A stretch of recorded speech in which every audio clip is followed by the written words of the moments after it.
All right, this is Ms. Katz today, and we are going to start our brand new unit, Unit 2. And I want to go over a few things in your MSG that'll help you know what's going on. Guys, if you look up on the walls of the classroom, if you notice, there were some big ideas in Unit 1, right? The big ideas in Unit 1 were things like GCF and LCM, long division, dividing fractions, adding, subtracting, multiplying, and dividing decimals. And if you look on the first half of this wall, pretty much up to the clock, you'll see all those concepts. And they're up there for now.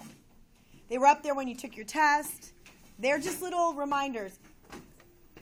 Now, today we're going to start Unit 2, and those little reminders are up on the wall, starting sort of in the corner and working their way over.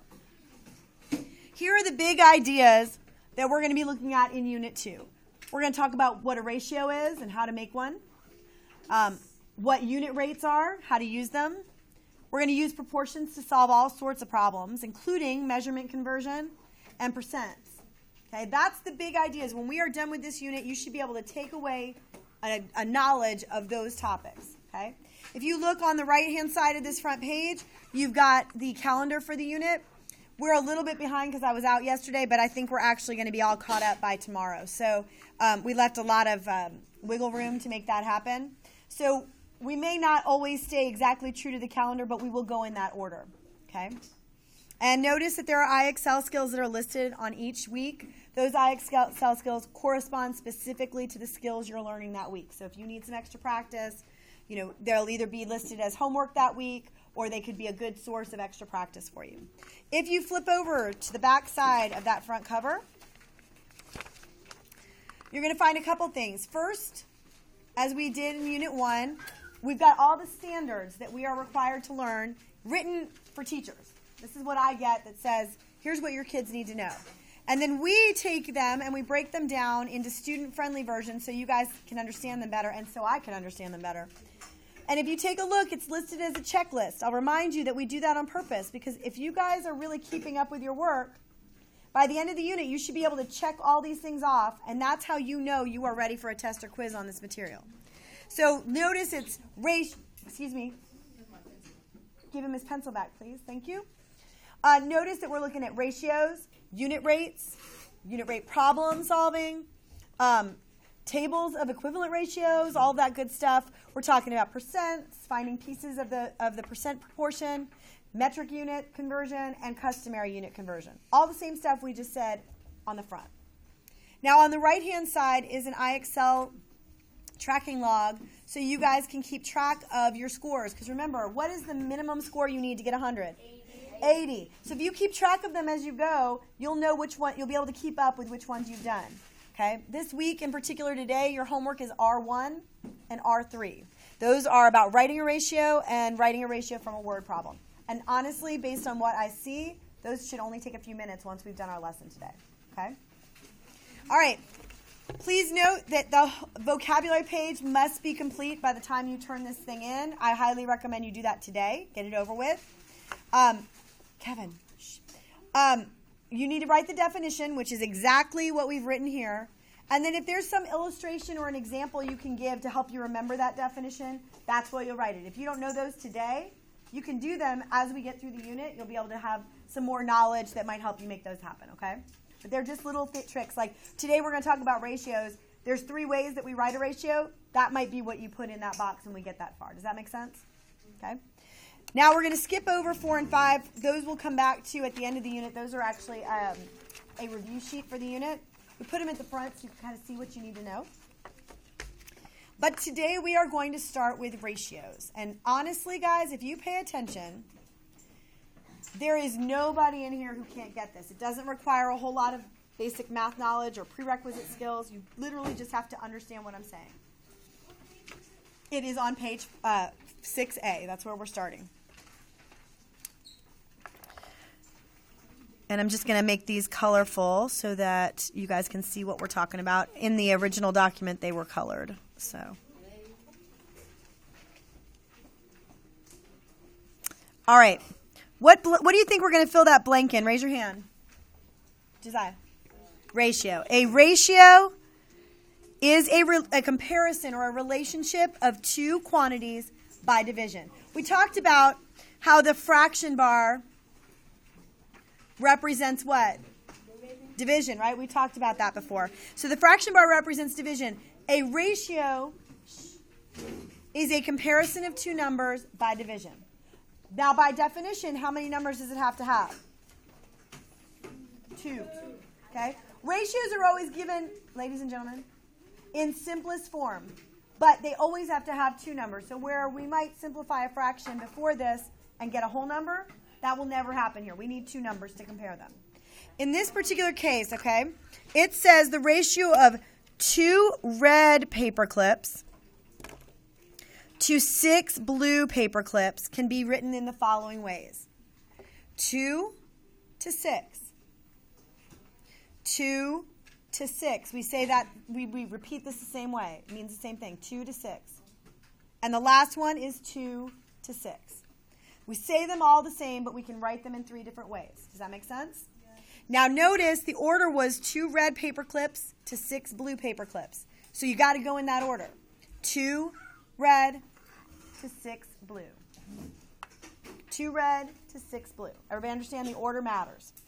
And I say it right here. Order matters.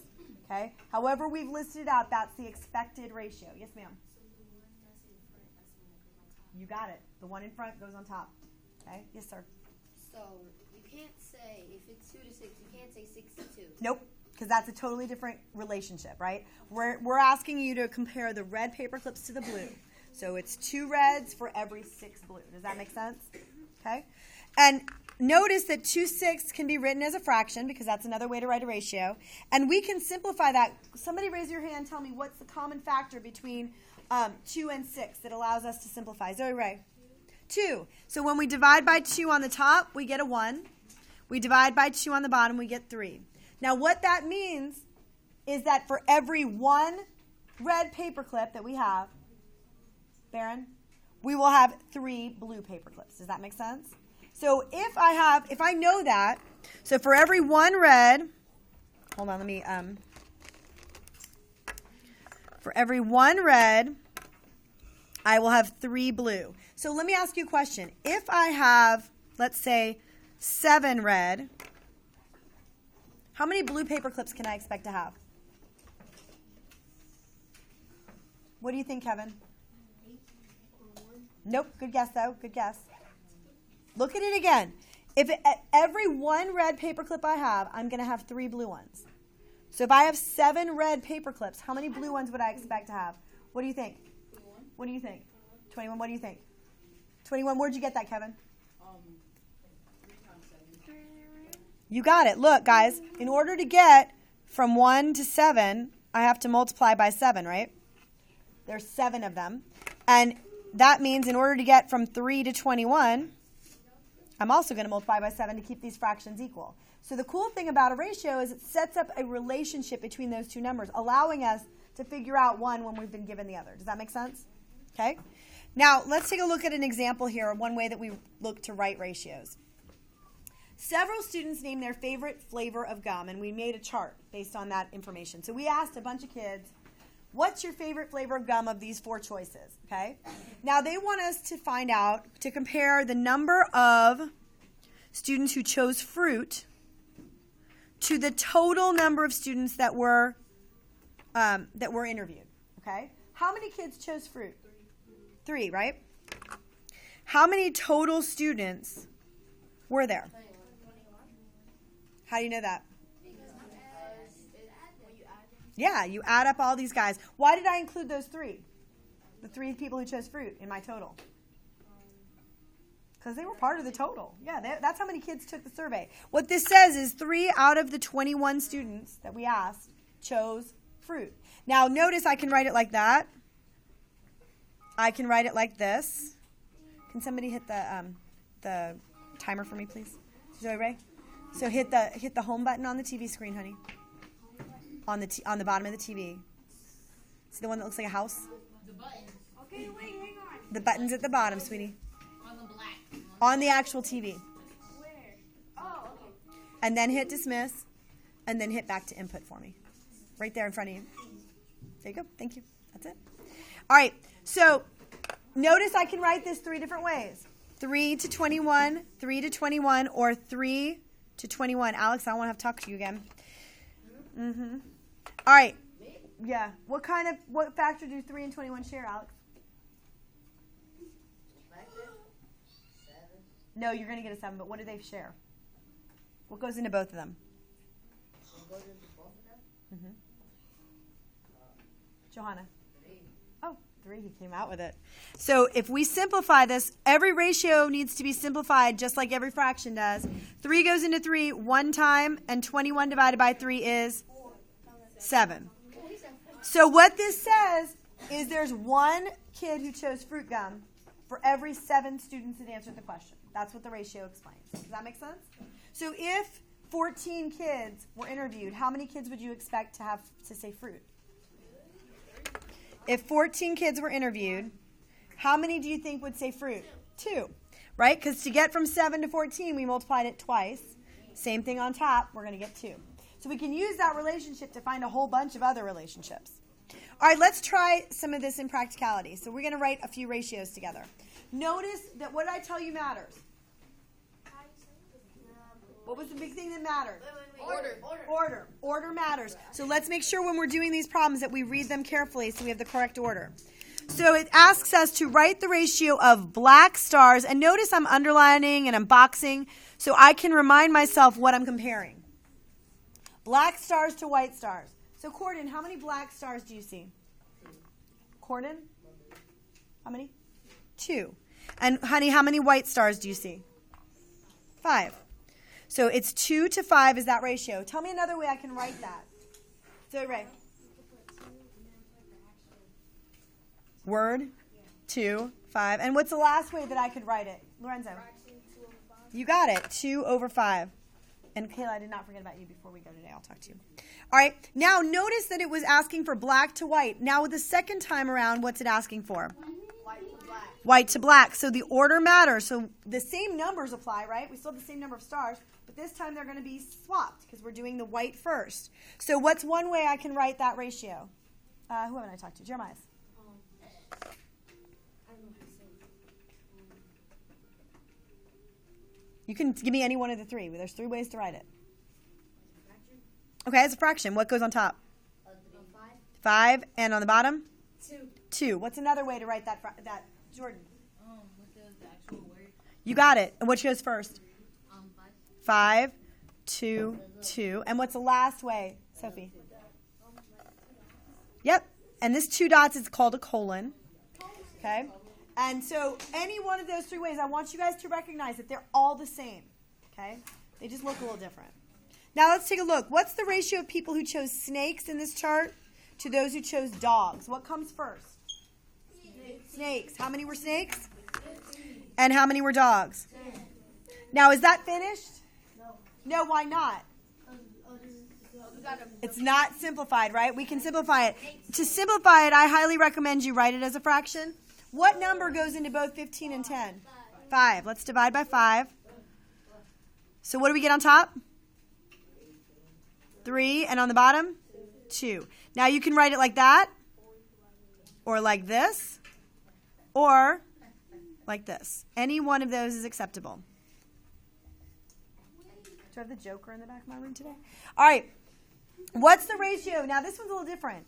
This one asks us for the ratio of cats and dogs to hamsters.